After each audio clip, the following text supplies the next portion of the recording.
Est-ce qu'on peut vraiment forcer une femme à épouser un homme qui ne l'aime pas, juste pour l'honneur d'une famille?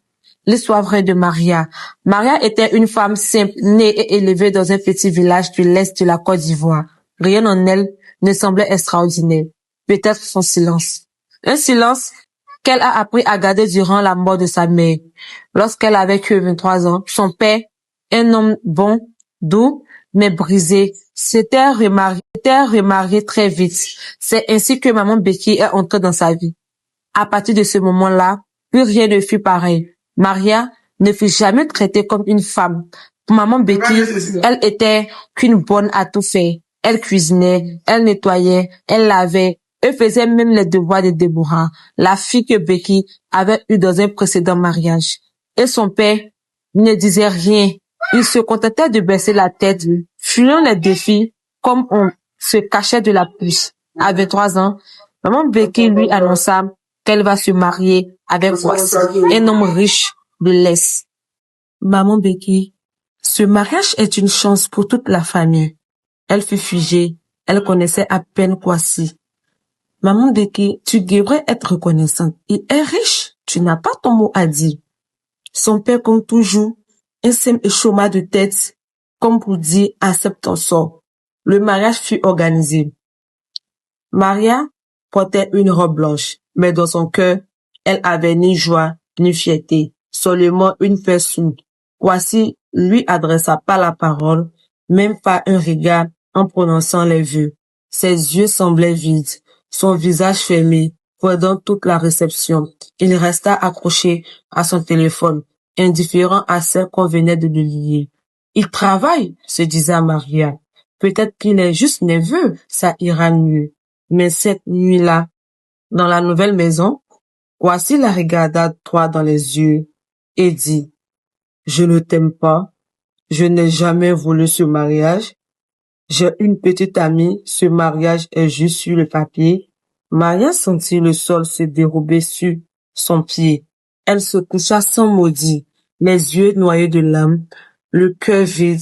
Le lendemain, la copine de Quadio débarqua à la maison. Elle s'appelle Esther, belle, provocante, sûre d'elle. Elle ne prit même pas la peine d'être discrète. « Tu crois que ce mec est ton mari? Ouvre bien les oreilles. Il est à moi et tu ne peux rien faire. » Maria fut humiliée et encore une fois impuissante. Le soir, Kwasi rentra furieux. Il accusa Maria d'avoir mal parlé à sa copine.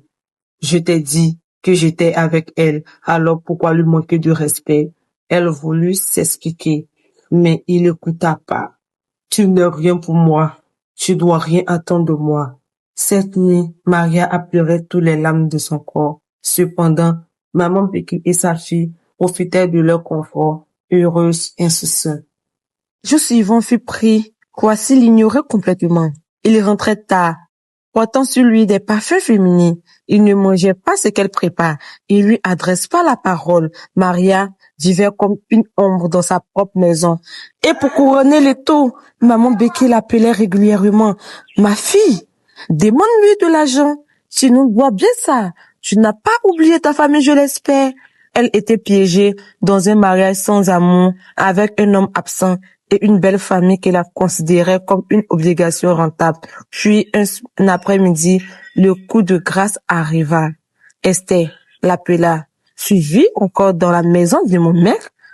Prépare-toi à quitter la maison. Je suis enceinte de lui. Et cette fois-ci, il va me marier. » Le cœur de Maria se brisait en mille morceaux.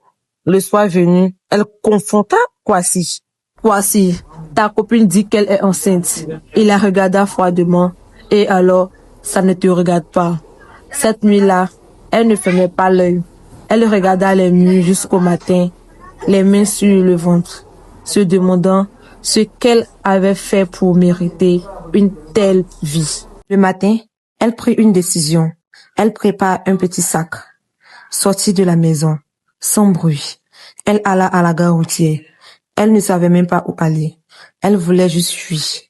Elle est assise sur un banc, les larmes aux yeux. Maria voit un homme s'approcher d'elle. « Bonjour madame. »« Bonjour monsieur. »« Comment allez-vous? »« Ça va monsieur. »« Moi c'est Franck. »« Moi c'est Maria. »« Pourquoi Vous pleurez, madame?